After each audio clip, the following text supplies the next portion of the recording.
All kids can hear it up to a certain age until school. So if you said, I'm not really angry, right, the kids are going to know that's angry, yes?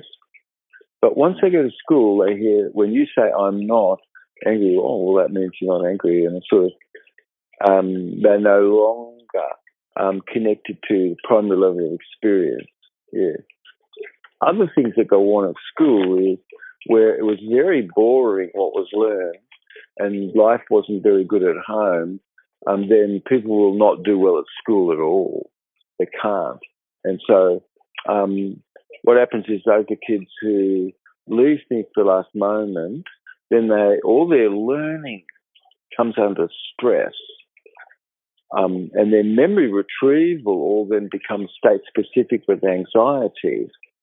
And so later on in life, as an adult, you'll hear those people, their preferred mode of sorting information, Jay, is to have polarized. And so, granted, they could sort all information through polarization, though it's very limited, extremely, that's all. And if someone, for instance, had a lot of don't, won't, can't, should, try, but, must, only, never, always, let's say, which is exclusive, not inclusive. So also, like people with anybody, if they use inclusive words, they're going to be more in whole bone patterning. If they only ever use exclusive words, then it's excluding and it's separating. To describe everything around themselves would be very bad, matter of fact. But you've got two other choices, in math. So one, of course, is absolute, and that's just polarization. It's sorting for what didn't fit, what's obscure, what's not, versus what fits, what's resourceful, what's positive, what makes sense. Okay, and you and I, we could be focused on what makes sense. It's just that when we're sort of looking at anything, you're looking at something from kind of basically what makes sense versus you're looking at things from what doesn't make sense. It's a polarization. Another very poor type of processing, similar, is another type of preferred mode of sorting information where people are stuck or dissociated. They're not present in life, where they could be more present. They're looking at these patterns and getting pattern recognition. And the other one would be just going over stuff, and they can't exit. And so they could go over something and over, and they can't exit from that. Now, it might seem, but a lot of people suffer. Yes, they do. They cannot turn stuff off. And they're very obsessive, compulsive, but you can. It's that somebody just thought they couldn't. They had a belief they couldn't. It's like, oh, please, no. You can. Of course you can. You do.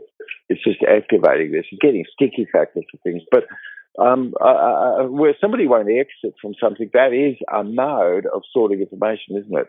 So first we've got a polarization there, which is horrific, and it's not going to get you into the frontal cortex, nor your listeners or anybody else either. Let's see. And then you've got sort of stuff where you can see it on the stage. People get booed off because, oh my God, this is going over something. Jesus, it's really bad. So that's called meta-responding.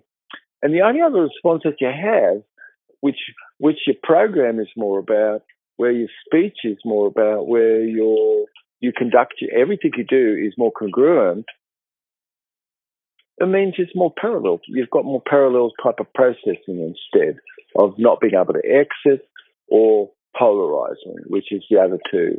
So you've got this third mode more where you could remain more congruent, and it's really more like a parallel processing. So it doesn't mean that two people who are perfectly dissociated can be congruently dissociated with each other versus one person dissociated and the other and is incongruent with the other person.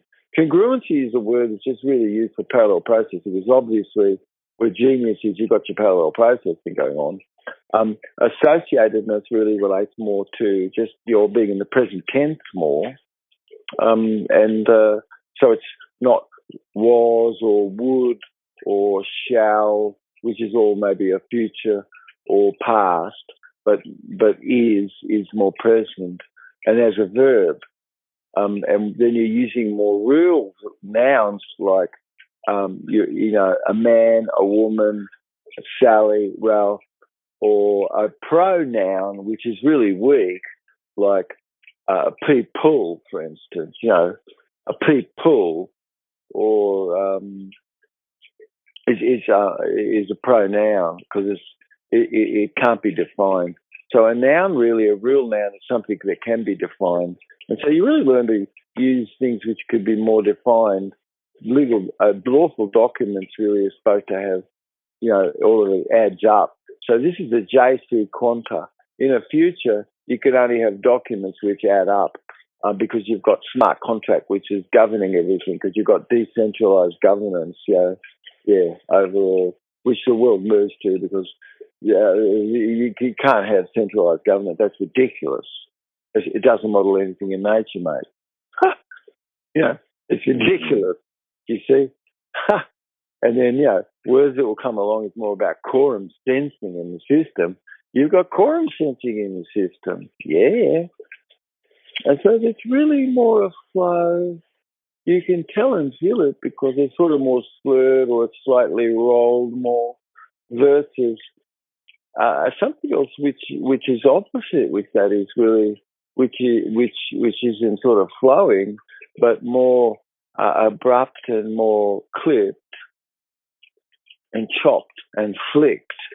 And so it's sort of an example would be like language like this, that you are going to do this now.